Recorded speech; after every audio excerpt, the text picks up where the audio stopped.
안녕하십니까. 우정사업본부 디지털혁신 담당관 진봉준입니다. 오늘 저는 앞에 있었던 클라우드나 보안에 대한 기술적인 측면보다는 저희가 이 클라우드 시스템을 사용해서 실제로 프로젝트를 구축했던 사례를 말씀드리고자 합니다.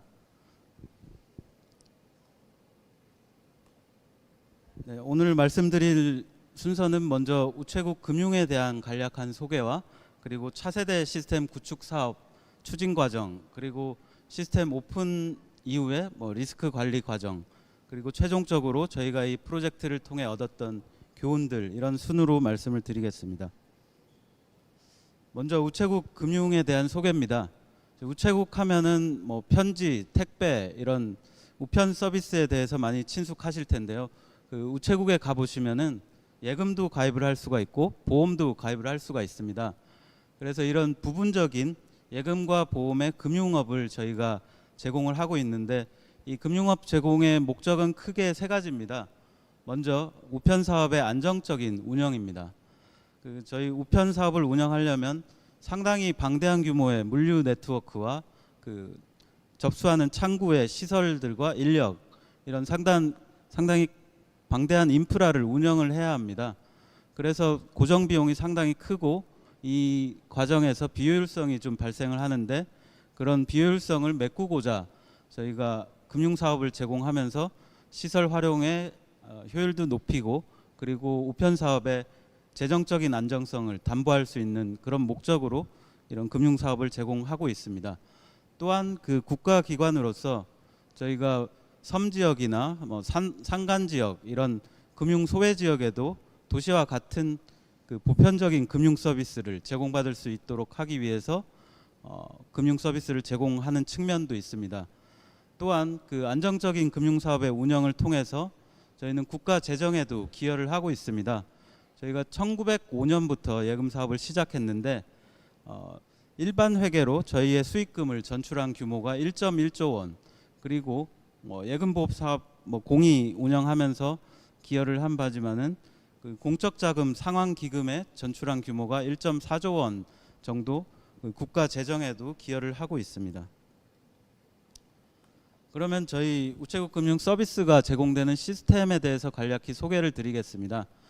저희의 메인 서버와 전체 시스템들은 대전에 있는 국가정보자원관리원에서 통합 관리가 되고 있습니다. 그리고 이 시스템을 운영하기 위한 조직이 나주에 있는 저희 우정사업정보센터입니다. 여기서 시스템 관제와 유지관리 등의 업무를 수행하고 있습니다. 그리고 재해복구를 위해 물리적으로 분리된 DR 센터가 광주에 운영이 되고 있습니다. 그리고 이러한 시스템은 외부적으로는 인터넷망에 공개돼서 스마트 뱅킹과 그리고 인터넷 뱅킹으로 사용자들이 직접 사용을 할 수가 있고, 그리고 내부적인 금융망을 통해서 각 우체국 창구에 금융 단말기가 제공되고 있습니다. 전국적으로 2,572개 우체국에 11,000개 단말기에 저희 금융 시스템이 제공이 되고 있습니다. 또한 고객센터에서의 민원 처리, 그리고 대외기관, 금융결제원이나 한국은행 같은 기관들과도 연동이 돼서 금융 서비스가 제공이 되고 있습니다. 그러면은 저희가 이 차세대 구축 사업을 지난 5월 8일에 새로운 시스템을 오픈을 했습니다. 좀 대규모의 시스템 업그레이드 작업이었는데요. 이 작업을 추진했던 배경에 대해서 먼저 말씀을 드리겠습니다. 첫 번째는 금융 환경의 변화입니다. 이 금융시장이 최근도 아니고 한 5년, 10년 전부터 이제 대면 거래의 비중이 상당히 축소가 됐습니다. 그래서 대면 채널이라 함은 우체국 창구에서의 업무 처리와 ATM 기기를 사용한 금융 업무인데요. 이 거래량이 차트에 보시는 것과 같이 지속적으로 감소를 해오고 있습니다. 반면에 이제 비대면 채널, 스마트폰 뱅킹과 인터넷 뱅킹을 통해서 거래가 전환이 되는 이런 추세를 보이고 있습니다. 이런 환경에서는 정보 자원을 대면 채널에서는 회수해서 비대면 채널로 이렇게 재할당을 해줘야 됩니다. 이러한 유연한 시스템 환경을 추구하고자 새로운 시스템이 필요하다, 이런 필요성이 좀 대두가 되었고, 저희의 요구사항에 맞출 수 있는 것은 클라우드 기반의 새로운 시스템이었습니다. 그래서 기존에는 저희가 유닉스 기반의 C 언어로 된 고정된 자원 배분 구조를 사용했다면은 수요에 의해서 동적으로 자원을 할당할 수 있고, 긴급한 상황에는 피크 타임에는 자원을 집중시킨다든가, 그리고 여러 업무 간에 자원이 이렇게 공유가 되면서 좀 더 효율적인 운용이 가능해지는, 그리고 가상화를 통해서 이중화, 삼중화가 가능해지면서 신뢰성과 가용성이 올라가는 이런 효과들을 추구하기 위해서 저희는 클라우드 시스템으로 전환을 추진을 했습니다. 그리고 이 사업을 추진하는 데 있어서 어느 정도 단계까지 시스템을 교체를 할 것인가, 이것도 큰 의사결정 중에 하나입니다. 최근에 이제 시스템 구축 사업의 리스크가 워낙 크다 보니까 일부 금융기관들은 뭐 부분적으로만 업그레이드 하는 경우도 있는데, 저희는 좀 시스템이 많이 노후화됐기 때문에 2000년에 아까 말씀드린 바와 같이 유닉스와 C 기반으로 시스템이 구축이 됐는데, 이러한 시스템이 20년간 저희가 계속 시장 환경에 맞춰서 유지보수하면서 개선을 해왔는데 좀 한계에 다다랐다고 저희 판단을 했습니다. 시스템이 너무 많이 수정되다 보니까 이 너무나도 복잡도가 심각해졌고, 그리고 그 2000년에 만들어진 시스템의 한계지만은 하루에 1시간 정도 시스템을 재기동하면서 이 자원의 안정성을 좀 추구해야 되는 그런 측면이 있었고, 그리고 말씀드린 바와 같이 시장 환경에 좀 동적으로 능동적으로 대응하는데 상당한 한계점이 있었습니다. 그래서 저희는 시스템의 밑바닥부터 새로 만들어야겠다. 그래서 계정계 DB부터 전면 재설계를 통해서 새로운 시스템 구조로 완전히 바꾸는 그런 빅뱅 방식을 선택을 하게 됐고, 많은 리스크를 안고 큰 구축 사업을 추진을 하게 됐습니다. 그리고 이 추진하는 과정도 저희의 좀 특수한 경우지만은 국가기관이라는 예산과 법제도상의 한계 때문에 사실 6년 이상의 시일이 소요가 됐습니다. 저희가 2016년, 사실은 15년이겠지만은 이 시스템 구축의 필요성을 인지하고 이 구축 계획을 수립하기 시작했고, 그 실질적인 결과, 구체적인 이제 액션을 하기 시작한 게 2017년부터 BPR ISP 사업을 실시를 했고, 또한 저희가 대규모 사업을 추진해야 돼서 예비 타당성 조사도 1년간 수행을 했습니다. 그리고 다행히 뭐 저희가 BC 비율이라고 하는데 베네핏 퍼 코스트, 그러니까 비용 대비 효과는 1 이상이면은 효과가 있는 사업이라고 얘기를 하는데, 저희가 2.32로 상당히 비용 대비 효과가 높은 사업이라는 인정을 받았고요. 그리고 대규모 사업을 관리할 수 있는 역량을 가진 업체를 선택하기 위해서 저희는 대기업 참여 제한에 예외 신청을 했고, 이 과정 또한 상당한 시간이 소요가 됐습니다. 그래서 3년이 지난 2020년 7월 이제 총사업비 예산이 확정이 돼서 사업을 스타트할 수 있게 되었고, 2020년 11월부터 구축 사업에 들어가게 됐습니다. 그래서 총 2년 6개월간 저희가 구축 작업을 했고요. 사업 규모는 구축비만 2천억 원 정도 소요가 됐고, 말씀드린 바와 같이 전면 재구축 사업을 했습니다. 사업 기간을 좀 나눠 보면은 1년 1분기 정도는 분석 설계 개발을 통해서 구축 사업자가 쭉 개발에 대한 진척도를 끌어왔습니다. 해서 어느 정도 2021년 말에는 어느 정도 하나의 산출물이 나왔다, 이런 단계가 됐고, 그런데 저희가 2022년부터 좀 저희 인력들이, 현업 인력과 업무 담당 인력들이 좀 본격적으로 테스트를 해보니까 상당한 문제점이 발견되고, 이에 대한 피드백, 보완 작업, 이런 것들에 1년 반이 소요가 됐습니다. 그러니까 시스템 구축과 개발에는 1년 1분기지만은 그걸 테스트해서 보완해서 오픈할 수 있는 품질로 끌어올리는데 1년 반이나 소요가 됐다는 겁니다.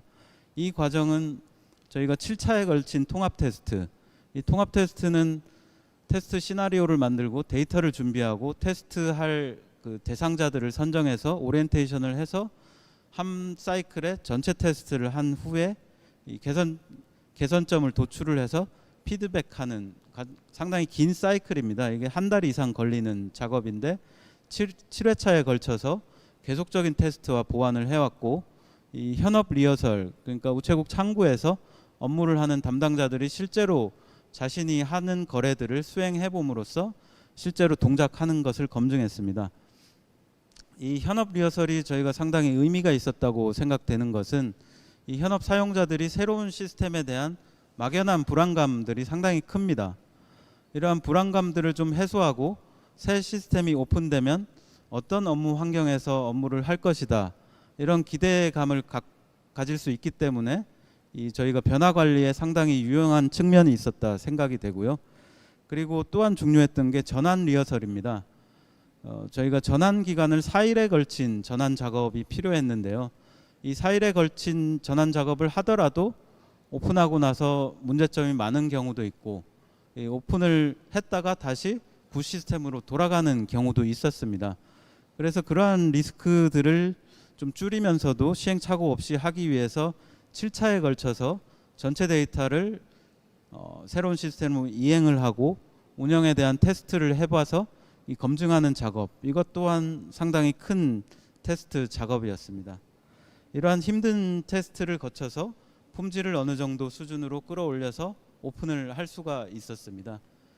그래서 저희가 생각하는 그 프로젝트의 품질 관리는 개별 개발자들이 개발을 하고 테스트를 하고, 그리고 구축 사업자의 PL들이 이제 통합 테스트를 하게 됩니다.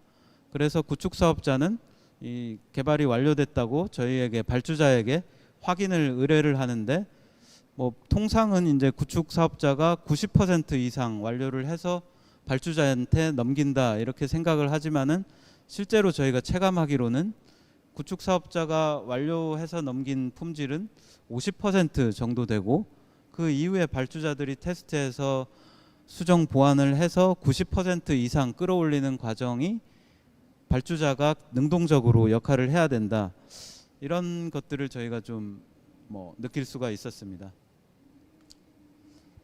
그리고 저희가 95% 이상 이 완성도가 검증이 됐다고 판단이 됐을 때 오픈을 결정했는데요. 사실은 2차에 걸친 오픈 연기가 있었습니다. 그래서 22년 9월은 구축 사업자 측에서 제안한 일정인데, 이때는 사실 품질이 오픈할 만한 정도가 안 됐고, 그리고 2023년 1월에 이제 좀 심각하게 오픈을 할 수 있을까, 아니면은 오픈을 연기하는 게 나을까, 이런 검토 과정을 거쳤는데, 이때도 이제 안정성에 더욱 더 포커스를 두고 오픈을 한번 연기를 했습니다. 그래서 9월과 1월, 이것은 아까 말씀드린 4일간의 중단이 필요했기 때문에 추석과 설 명절이 이제 마일스톤이 돼서 오픈을 검토했던 거고요. 그래서 저희가 어느 정도 트레이드 오프를 거쳐서 결정한 게 5월 오픈입니다. 5월에 연휴가 많긴 하지만은 4일간의 업무 중단 기간이 나오지는 않습니다. 그래서 최대로 할 수 있는 게 3일의 업무 중단이었고, 이 기간 안에 저희 시스템 전환을 완료하기 위해서 좀 최적화 작업이 있었습니다.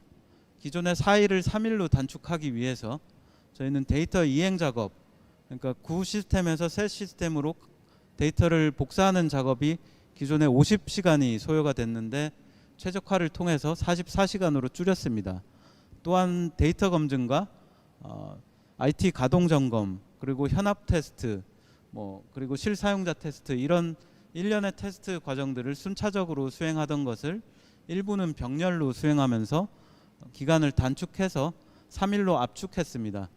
하지만은 이 기간이 길었던 거는 이런 이행 과정에 있어서 불확실성, 그리고 일종의 사고가 발생했을 때 대응할 수 있는 시간을 벌기 위한 버퍼를 확보한다는 측면도 있었는데, 이런 버퍼가 줄어든 것은 리스크 관리 측면에서는 좀 부정적인 측면이었지만, 아까 말씀드린 저희가 시스템 전환 리허설을 7차에 걸쳐서 계속 검증하면서 이러한 리스크를 상당 부분 완화시켰다고 판단을 하고 오픈을 감행하게 됐습니다.